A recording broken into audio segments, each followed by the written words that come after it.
Assalamu alaikum. Welcome to see our conversations. Today, I think we're going to do it in English because this is connected to the IMF, so perhaps we should do it in English.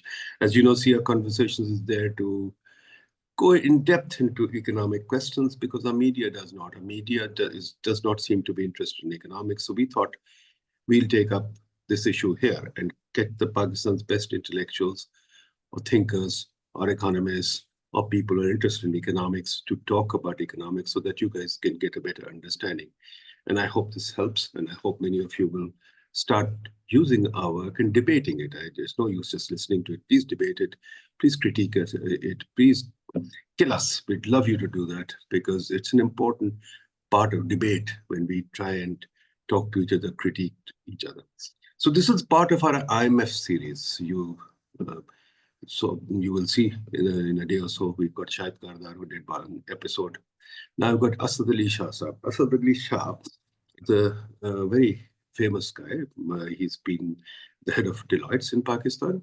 He's been in policy in many places and has been prominent writer in many places and puts out many interesting stuff, both on LinkedIn, Twitter, and various other platforms, and writes columns in newspapers, of course. So, as you know, we discussed the corporate sector and how to revive the corporate sector with Asad Saab in a previous video. Today, we are going to discuss, as I mentioned earlier, the IMF program. The mission is here. It started its work today. And I think, quite frankly, it is an important event. And we, the Pakistani sort of economists or the thinking community, must play a part. And that's, I think, the reason for this video. Pakistani community so far has been kind of either silent or totally opposed to the IMF program. We need to take a more considered and a longer-term approach and engage with the IMF. So this is one way that we are thinking of engaging, not only with the IMF, with you, with the Pakistani policymaker, everybody. So Asad Saab has written something very nice on LinkedIn. He's posed questions to the IMF. So Asad Saab, let's begin. Briefly, what have you written on LinkedIn? Let's begin from there. So basically, I've raised questions, Nadeem Saab, and the title is Key Questions for Policymakers and the IMF Visiting Team. Are we fixing the economy or just buying time? 7 key aspects of the program. And basically, the gist of these questions is, to me, there is, I would say, some improvement in the current program compared to the previous programs. But the real, concern that I have with our, whatever the love affair with the IMF, for the last 70 years or so, is, this is 25th program. We have these programs, short-term programs. Some of these have been abandoned in the middle, and some have been completed as well. But what I see is that during the program, we do achieve, stability, the so-called stability, because primarily, as you have remained in IMF, I think the primary objective of IMF is the external sustainability, which they aim to achieve through fiscal sustainability. But what has been happening, if you look at last 10 years or 20 years of our association, we do achieve sustainability during the IMF programs. But as soon as we are out, we are again in a bigger crisis. This happened in 2017 and 18, immediately after the IMF program that was, completed successfully by Mr. Dar. And then again, the Imran Khan's time, our IMF program during the program, again, when we went away and we, came into a big crisis in 2022, and the program was abandoned, and then again an SBA and yet another program. So we see some positive outcomes of this program. The inflation is down. The fiscal deficit, has been contained, although it's from a one-off item, huge state bank profit, not through, increasing the tax base, but at what cost? So because of the short-term, stability concerns and, concerns about our ability to meet our external debt obligations, there is an economic slowdown in the IMF programs. The growth goes down, which helps in containing our imports. And we do, either reduce our current account deficits and even achieve current account surpluses, as we have seen in the last 7 months. 4 out of 7 months, I think, we have achieved current account surplus. And, so that has improved our, with the inflation down, the interest rates are down. So all of these things are positive. But the thing is, these are all temporary fixes. We are not in these programs really addressing our key ailments. What indicator would you regard as a longer-term fix? I agree with you, these are temporary fixes, and I agree with you, stabilization is a very short-term thing. It's a very fine balance. It could tip over any time. So what, in your view, would be longer-term? The real, the aim of the program should be to make Pakistan competitive and productive, to revive private sector growth and investment, right? And that is also one of the objectives, by the way. The program does say that the private sector is the engine of growth. I mean, the policymakers also say, but where is the investment in the private sector? Why private sector is not investing? That is one of the questions I have raised, that when interest rates have come down from 22% to 12%, over the last 1 year, inflation has come down. So why there is no credit offtake? That is the question that, needs to be raised. So real issue is... Good point. That's a very good point. Now, let me just sort of bring you to the focus of the subject. This review, which is very immediate, we're not going to talk long-term, very many things need to be done.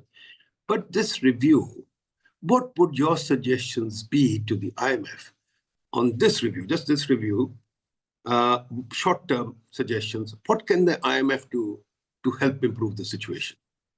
Let me also say some good points of this IMF program. You see, I think for the first time, I see more focus on governance, right? There is a governance and anti-corruption review also. Then they're also looking at climate resilience. But the real thing, I think this, what we just discussed, the private sector competitiveness, innovation, and growth, is also one of the programs, but this is much less priority. This is not a priority, almost no priority to this. What IMF looks at is, that the fiscal, deficit, what you call primary surplus is there, and that, they do want to improve the tax base and, a tax on traders and other sectors, etc. They do want privatization. They do want improvement in SOEs, governance, and SOE Act was also promulgated. But all of these reforms, do not happen. There's no fundamental reform, as you would understand, and as I can see. They are cosmetic improvements, really. They do want, the point is, fiscal deficit, containment of the fiscal deficit. If we are able to achieve through increasing the economy, through increasing the tax base, And by cutting our, non-productive expenditure, then that would be sustainable. But if this, in the last 6 months, there is a huge, nearly, 2.7 trillion rupee profit of the state bank, and through, levies, the petroleum levy and, some other such one-off cases, then these are not sustainable. And then, high tax rates, very high tax rates, well, may help you in bridging the fiscal deficit in a short term, but it is killing the economy. So, and it is not sustainable. Immediately after, during this, invariably in every program, as you would observe, the growth slows down. We already have 40% of our, people are below poverty line. Our fundamentals are not right. Half of our children are out of school. 40% of children are stunted. So how do you compete, in 21st century with the rest of the world? And another point that I have raised, Nadeem, is, these 3 years, the total focus is really on stabilization, whereas the world is progressing very fast. Look at our neighbor, India, look at all other economies, look at Middle East. They are becoming digital. They are embracing AI. They are becoming very, very competitive. They are increasing their productivity. We are not doing anything. So, time is more important than money. So during these 3 years, what happens is that we completely slow down as far as our competitiveness and productivity is concerned. We are just short term. And that, I think, is also, in my view, what I've seen of IMF is the problem with the IMF fundamentally. Primarily, IMF programs are short-term in nature. They provide you stability because obviously when there is an IMF program, organizations like World Bank, Asian Development Bank, and some IFIs and some others understand that the country will not default during this 3-year period. And, they give you more loans to repay your older loans. But is it really reducing your external debt, which is around 130 or $125 billion? That remains the same or that increases. And then you substantially go down in terms, when I say go down, I'm not saying that we don't progress, but our progress compared to the world is much slower. So relatively speaking, Pakistan will go behind the world. We'll lag behind the world and we will be more, unproductive or uncompetitive compared to our competitors. That is my biggest worry, which is not being addressed. Very good. Bilkul Theek. I agree with you wholeheartedly on all those things, but let's return to the review. IMF team is here. They're going to do the same thing that they did before, and most of the stuff is written in their paper already, and you've seen it. The question now is, how can we help the IMF? Yes, we agree that the IMF is here to help us. Yes, we agree that they have the same sort of good intentions toward Pakistan that we all have. But now, from our side, the Pakistani side, what would you suggest that the IMF considers in this review that could achieve the objectives that you want to achieve in the short term, and then we'll go on the longer term? Okay. In the short term, again, I think they should, when they're looking at fiscal deficit, look at whether or not we have increased the tax base. Look at, whether or not FBR tax revenue has increased. Look at whether or not provincial tax base has increased. Do not be impressed, with short-term, current account, the fiscal deficit target, I think we have achieved because of non-tax revenue and one-off item. That is at a huge cost of very high interest rates and state bank revenue. So, and That's number one. Secondly, other reforms, I mean, there has been no privatization. Not even a single privatization for so many years. So how will our, SOE losses, a continuous drain will come down? So that's another thing. And that will not happen unless the privatization itself, I mean, the Privatization Commission currently, is, in my view, incapable of privatization in current structure. The law and the structure, it has to be, first of all, there is an SOE Act. I would suggest to them that they should apply. Privatization Commission also should be, reformed as per the SOE Act. There's a question. Why should we not privatize through the stock market? Why are we always trying to privatize off the stock market? Yes, stock market listing should be one of the preferred ways. I totally agree. It could be public-private partnership. It could be total privatization. But the key thing is, the reason why we are doing privatization is, Nadeem Saab, in my view, and my last 35, 40 years, my major focus has been on governance and corporate governance, right? And what I've observed that unless you have stakes, those who are charged with governance, unless they have stakes in the success of the entity, and there is, you cannot turn around an organization, you cannot achieve success. The examples are clear. PIA makes 100 billion rupees loss. Even if you put, some good directors, good people, the amount doesn't go out of their pocket. It doesn't cause them the pain that it will if you, if your stakes are there, if your money is online, right?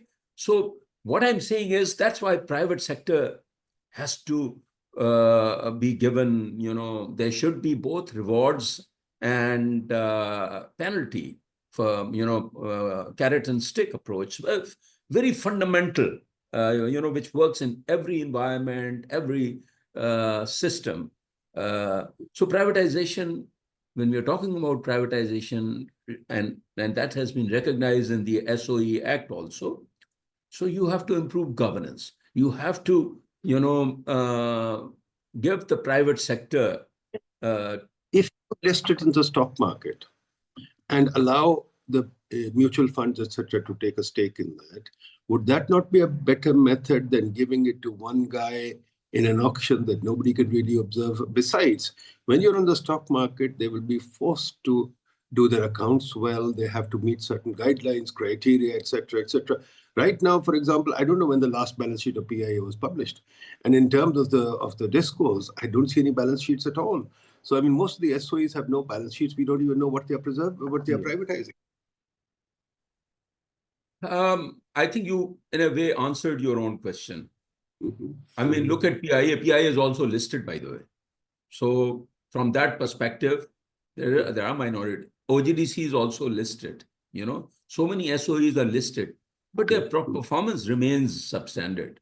The reason is the private sector is not controlled and not in control. These are minority shareholders, and our problems with our stock market and overall regulation and governance, because they have no control, they have no say. So you still put some air marshal as a chief executive or retired air marshal, in PIA or steel mill or, something. Nobody can question. So there is no accountability. There's no accountability for outcomes in this framework. So that's why what I'm saying is, yes, you may go for listing. Listing is an additional advantage only when private sector, is in driving seat. But then at the same time, there has to be a regulation. There has to be an oversight and some accountability. Okay, now, so that's one side. Now tell me, let's move ahead. What else would you recommend? For example, think like um, um, one question that came out with when I discussed with Shahid Kardar is policy predictability.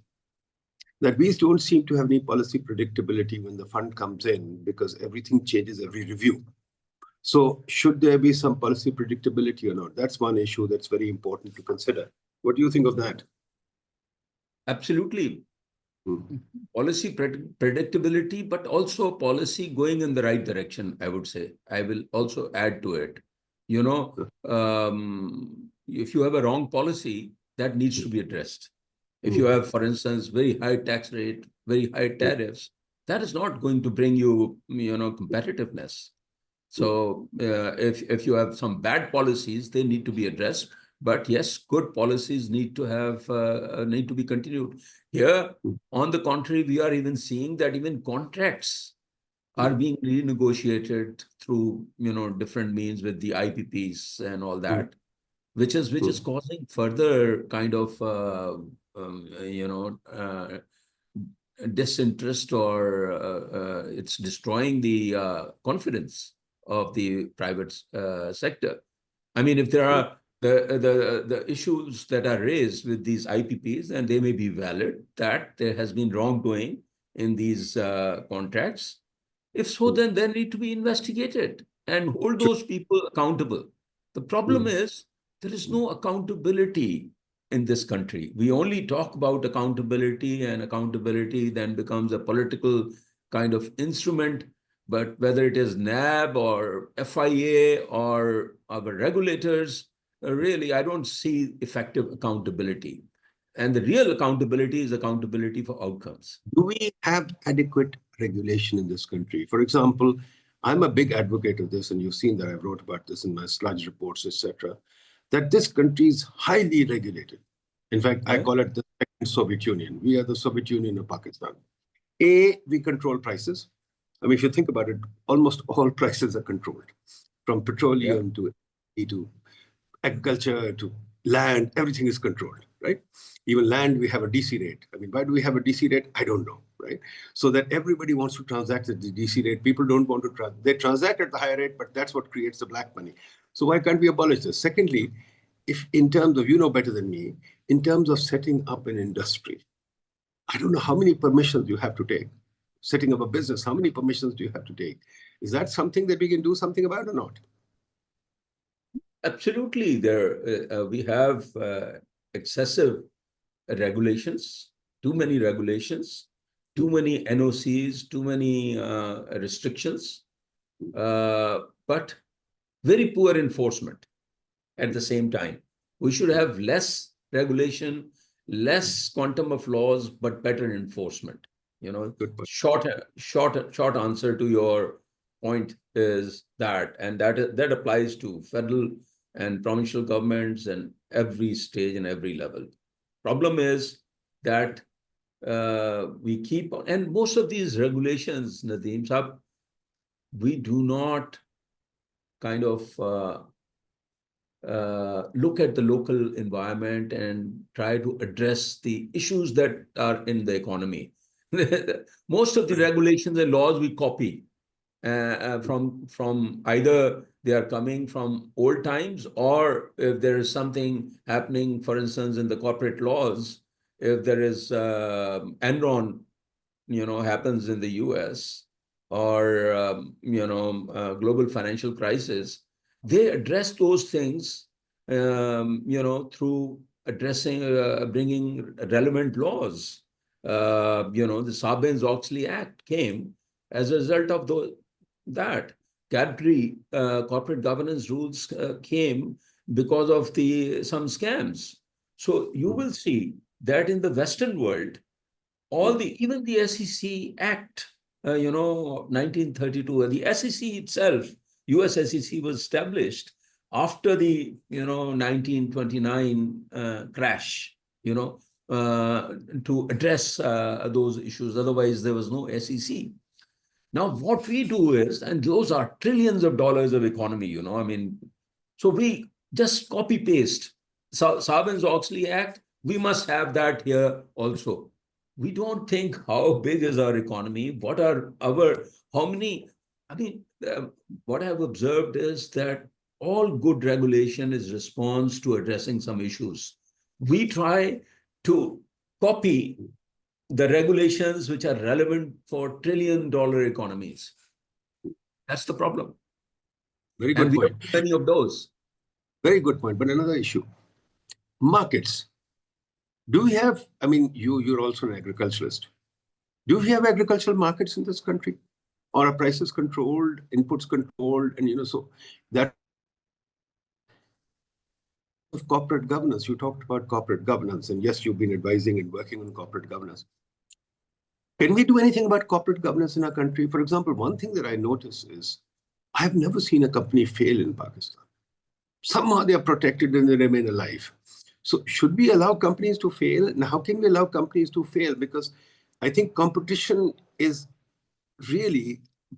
happens when somebody fails. There's no competition if all first. Somebody has to fail. And we've all suffered with that all our lives. We've had people going ahead of us. But why is the corporate world so secure? And where are the markets in this country?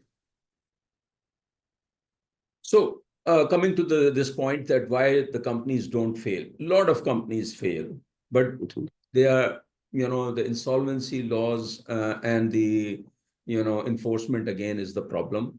How do companies, usually what happens is that when you incur more losses, those losses are either financed by the, shareholders or the lenders.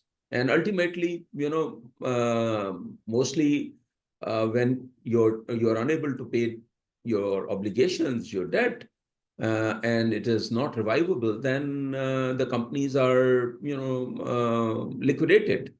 Here, the lenders are unable to recover and enforce even recover their collateral because of our poor litigation system and also poor regulation, timely regulation. So problem is it's the lack of enforcement which is the bigger issue. We have in a lot of areas we have relevant laws. We have perhaps a lot of irrelevant laws as well. But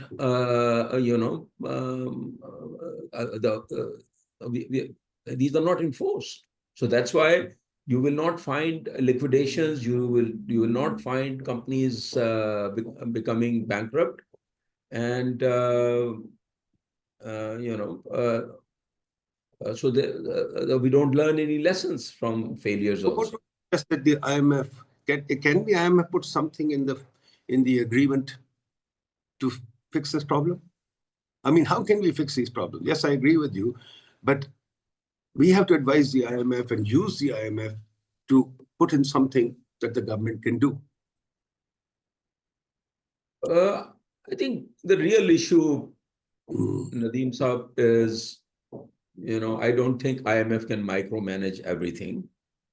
The thing is that, first of all, I mean, my fundamental question to IMF and these programs is, are they really concerned beyond the IMF program time? Yes, they are, maybe slightly, but their main focus is this very short term. Unless they have longer term, and some obviously one of the things they are looking at, things will start working if we have better legal system and the contract enforcement and these insolvency laws and corporate regulations, etc., effectively enforced. So those aspects, I don't know. They are this time doing a governance review as well. So many of these things, they have to focus on governance if they want, if we want to improve our sustainability, if we want to achieve sustainable growth, if we want investment in this economy, then we need to have a fair system of litigation, jurisprudence, judicial, system. So overall, governance for outcomes. So not cosmetics. The thing is that we just do things to satisfy the IMF. Our policymakers' thinking is just one review. You know, only we look at how do we overcome the current review. We don't even, I mean, look at the contradictions.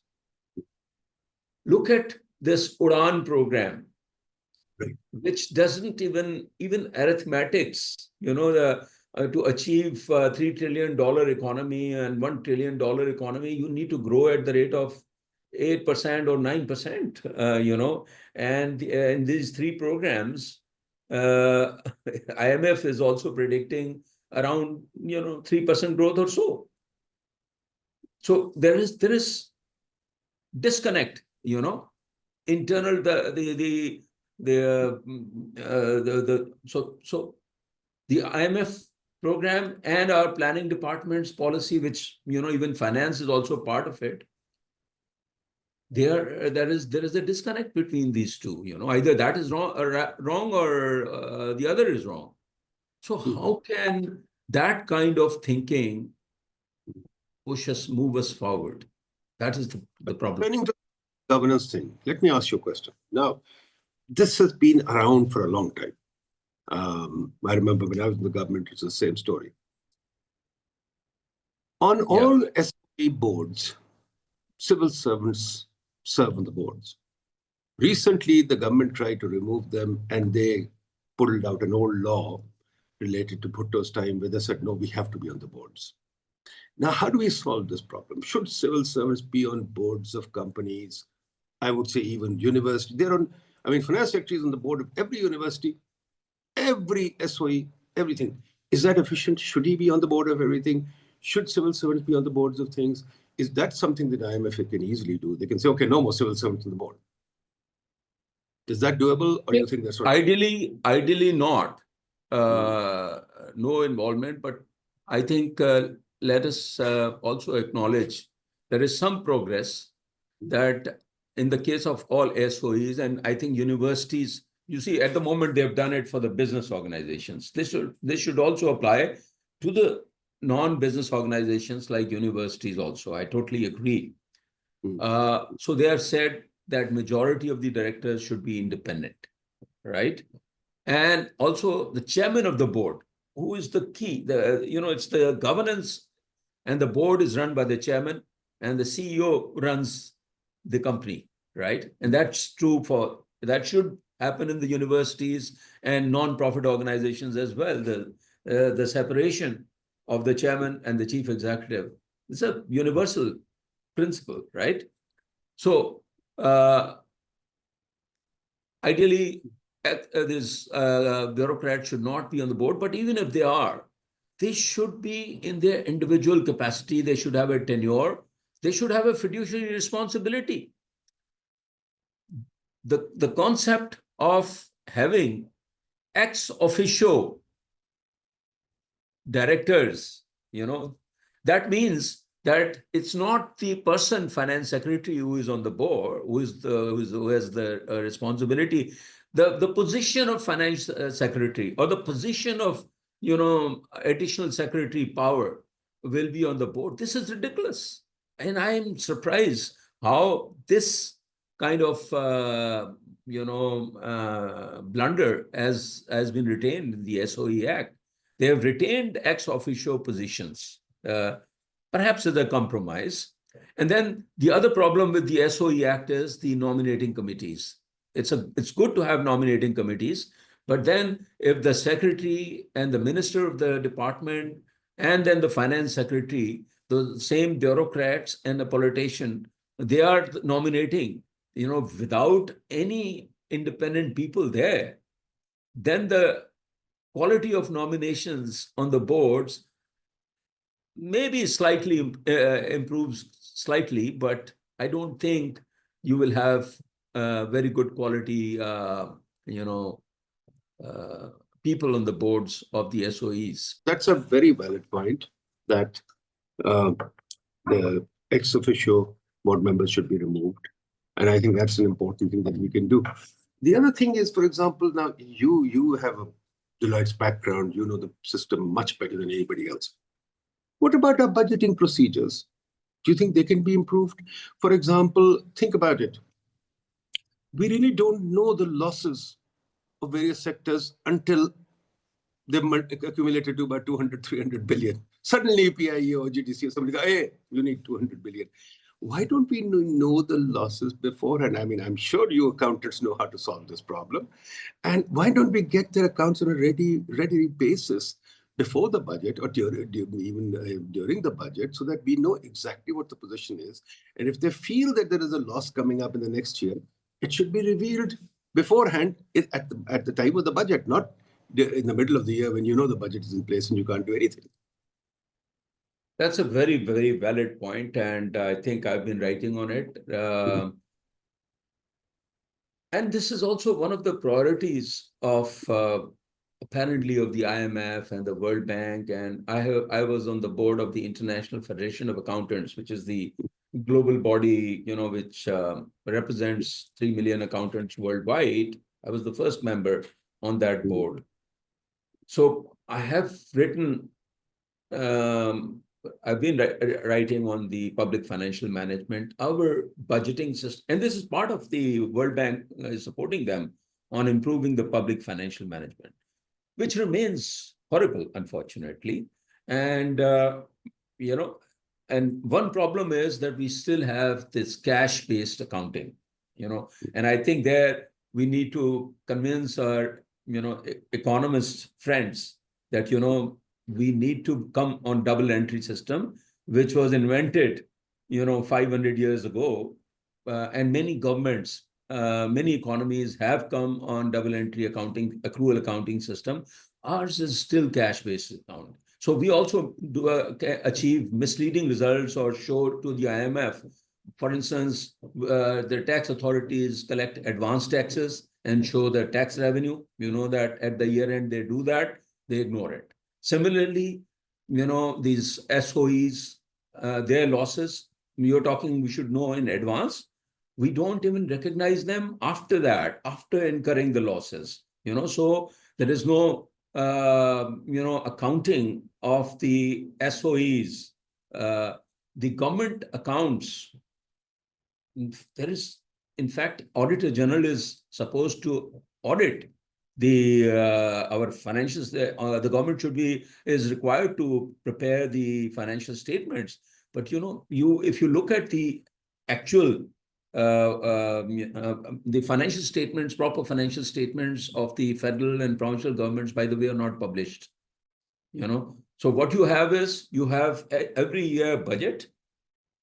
Previous year's results are given as estimates, revised estimates, and there used to be a column of actual results of the previous year. Even that has been abandoned, by the way.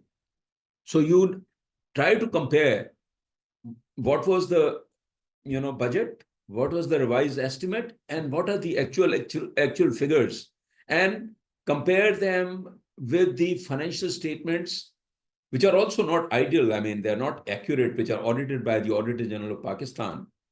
You will find huge differences. They don't, reconcile with each other. As I was saying, planning ministry is talking of Udan, which is talking of 7.5% and 8% growth. And in 3 years, the finance ministry and the IMF are projecting only 3% growth. So similarly, this is a huge problem. The public financial management, billions of dollars of loans have been obtained to improve our accounting, improve our systems. This PIFRA project, I've written on it on public. There is a PFM. What we do is solution to every problem for us is, and for IMF is, make a law. So there is a PFM Act. But what about the compliance of the PFM Act? Is it being complied with? I wrote an article. There is an article. I'll send you the link. I only wrote only a part of it. But unfortunately, there is no accountability. People don't even understand that. People don't even question these things. We've seen that. I just give you an example, by the way. when Miftah was finance minister, and of course, after that, in 22-23, I calculated the fiscal deficit which was being reported, the actual fiscal deficit to IMF was about 7 trillion or 7.5 trillion. The budget was 6 trillion, 7.5 trillion. And what I did was I just, calculated what was the total liabilities, the loans, internal and external, at the beginning of the year and at the end of the year. Because you see, your fiscal deficit is expenditure minus your revenue. So because it's cash-based accounting, if your expenditure is more than your revenue, you will obviously borrow. And mostly we were borrowing from the banks. And I just, compared what was the total debt that the government had obtained outstanding from the banking sector mainly, and at the end of the year, the difference was around 14 trillion. The deficit was 14 trillion, 12.5% of the GDP. But the government reported it at 7.5 trillion. And I asked Miftah, what do you think? I mean, are my figures right as a finance minister? What is your view? And he said, he confirmed that, yes, you're right. But no finance minister will accept it. Okay, now another question that I have is very important. The government readily creates new agencies. I think over the last year, we've probably seen, I have to look at it carefully, but I think we've probably seen about 15 new agencies created. 3 agencies have just been created by the new digitization bill, right? So when you can create these agencies so readily, can you have fiscal transparency as well as fiscal accounting? I mean, how do you handle it in the private sector? Can a CEO or a board create agencies all the time?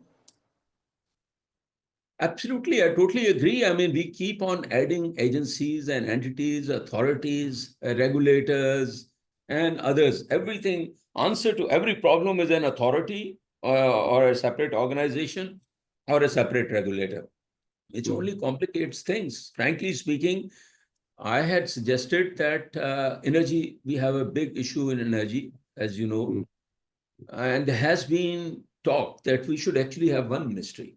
The power and petroleum should be combined, but that never happens. They combine the ministry, but the divisions still are separate. They are still separate ministers and special assistants and all that. So that's the problem. We had suggested, and many agreed, that actually NAPRA and OGRA should be combined into one energy regulator also, one ministry, one regulator. But the problem is that instead of doing it, we keep on adding new agencies, and then we don't improve the quality of that regulator, actually. I mean, a few days back, I had suggested, see, the key issue in governance is the people. If you have the right people, I always say, if you have good people, bad systems, even, not that good laws, your good people will address those systems.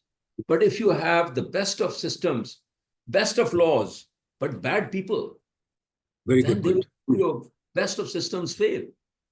Okay. So my suggestion here is one of the things that we need to do. Unfortunately, we do not have, I think, credibility and too much talent for key positions, key sectors.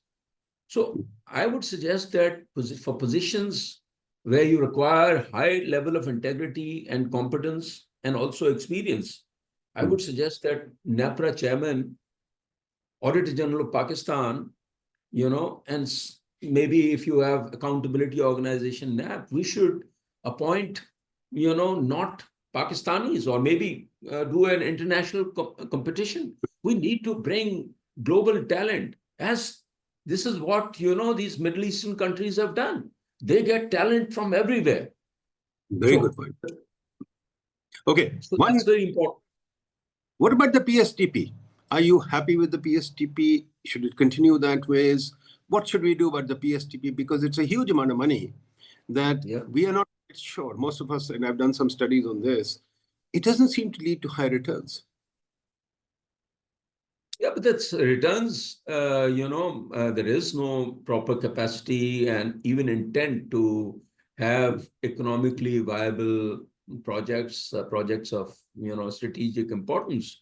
Our planning, as you have remained chairman of the planning, and I have remained, finance minister, and I have observed the government. It is, that practically the projects are directives from somewhere, from the positions of power, either the prime minister, the chief minister, the party head, or the military, or whoever has the power. If they are convinced about the viability of some project, somebody gave them some idea, and so they will not look at the economic viability. They would think that this is the right thing, and then the planning ministry will just work out and do this. All the departments do that. So the PSTP, the process is hugely flawed. The money is spent on political projects, on projects that will increase the government's ability to get elected or something like that. Can we make it professional? How can we make it professional? Because it's a very important fund. It takes about 2 to 3%, not a lot, 2 to 3% of our GDP. And that fund should be put in place. For example, I'll give you a case in point. We are multiplying universities like water. We are planting universities everywhere, but we have no professors. So those universities are producing very cheap, low-quality talent, but with expectations that they want big jobs. And that's creating a huge thing. So the guy who should have been let's say a mechanic or something has now got a BA and he wants to be an officer. So it's a huge misallocation of talent too. So is there anything that you would suggest? You had a lot of management experience, you had a lot of accounting experience. How should we handle the PSTP better?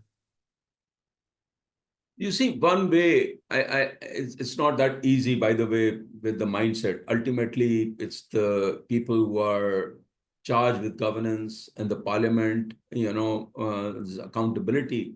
You know that that doesn't work, unfortunately. So unless there is accountability for outcomes, things will not improve. But one way, which was also, the current finance minister had also proposed this. He said that since we don't have money and also this PSDP doesn't work, he said we will do public-private partnership, mostly the projects. You see, there are a lot of benefits if we have the right framework of public-private partnership. And the biggest project I was involved in public is the third project. No, but can you stop the public-private partnership from being political, A? And B, haven't we destroyed public-private partnerships by, going against the IPPs? Haven't we destroyed our credibility? See, IPP, if you have a wrong policy, then obviously it will have its consequences. But IPP, I mean, mostly when you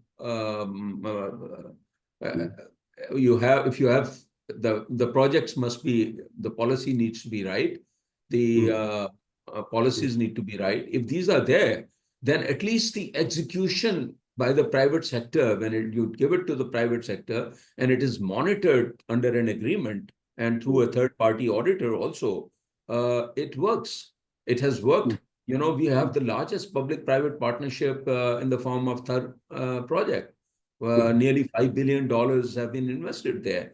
There are several public-private partnerships in Sindh, and all the provinces have adopted those, but they have not been able to implement. Even Sindh reduced the the extent, because when you have public-private partnership framework, then your discretion goes down, and it's not that easy to get your Famaishi program or your commissions or those kind of things. Relatively speaking, public-private partnership, if you have a time frame of the project completion, let's say 2 years, it may go to 2.5 years, 3 years. Otherwise, there will be penalties. But in the public sector, the projects do not, so many of the projects never get completed. And some of those, they take 10 years instead of two years.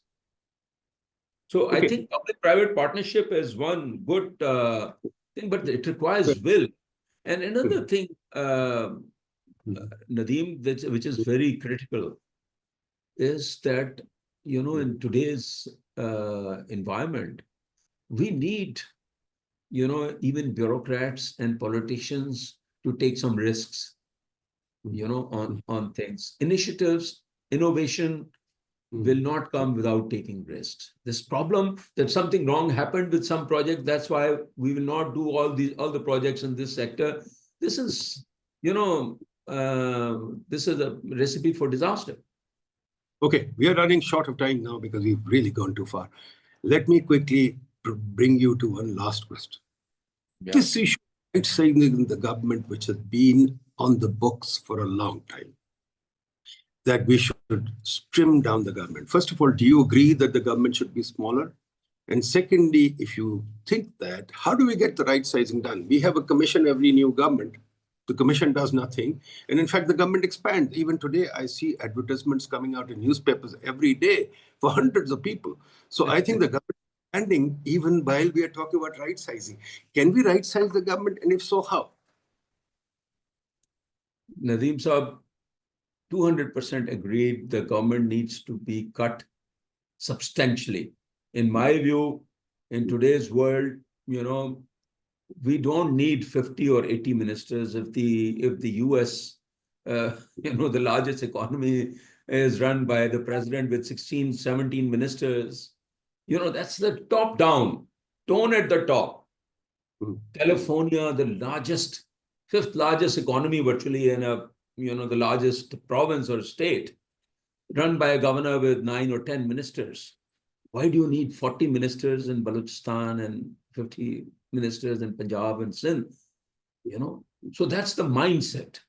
So similarly, you need you need more departments because you need to accommodate people. So we are not sold to the idea. We are actually, and it's no brainer that if we want private sector led growth, then the public sector expenditure has to be cut. The public sector, sphere of public sector, and these so many organizations that we are talking about, regulators, Institute of Strategy, or I don't know, hundreds of organizations in federal and provincial governments. Why do you need 3 revenue departments in provinces which do not even collect 10-15% of the total revenue? Why do you need 20,000 people in the FBR? If you reduce the number of people in the FBR, your revenue collection will improve. You need better quality of people. You need, the concept of the government is service delivery and, better policies. So more you have, the bigger issues you will have. Thank you. Thank you very much. So look, I think this has been a great discussion. We've got at least, I've noted about 8 or 10 points that are important. One, I think that you're saying is very important is go to a different accounting system, accrual-based, double entry system. I think that's highly important. 80 years later, if we can't do it, we should now be put to shame. So that's one thing that the IMF should put in top priority. I agree. Second thing, corporate governance, especially making sure that the secretaries are not ex officio, etc., and trying to improve corporate governance, especially of the SOEs. Third thing is speed up privatization, but it has to be meaningful privatization with good corporate governance and perhaps using the stock market. The fourth thing is that new agencies, there should be a limit on how new agencies being created, or a whole process should be developed how it should be done. So it can't be done at will, it has to be done carefully. The fifth thing, which is very important, is talent management, which I don't think IMF can do anything about, which we can't do anything about. Talent management is very important. Finding the right people for the right job is very important. The fifth thing, sixth thing that you mentioned on PP, on public-private partnership is, the PSTP is doing more public-private partnerships. And the seventh thing that you mentioned is right-sizing the government, and that we should drastically cut down the ministries, drastically cut down our agencies, drastically cut down this. So I think these are very important issues that perhaps the IMF can take up with the government. Some of these can't be solved overnight, but these are issues that should be put on the table. So with that, thank you very much, Asad. Inshallah, we'll do this again. You're always a good resource to work with. Thank you. Thank you.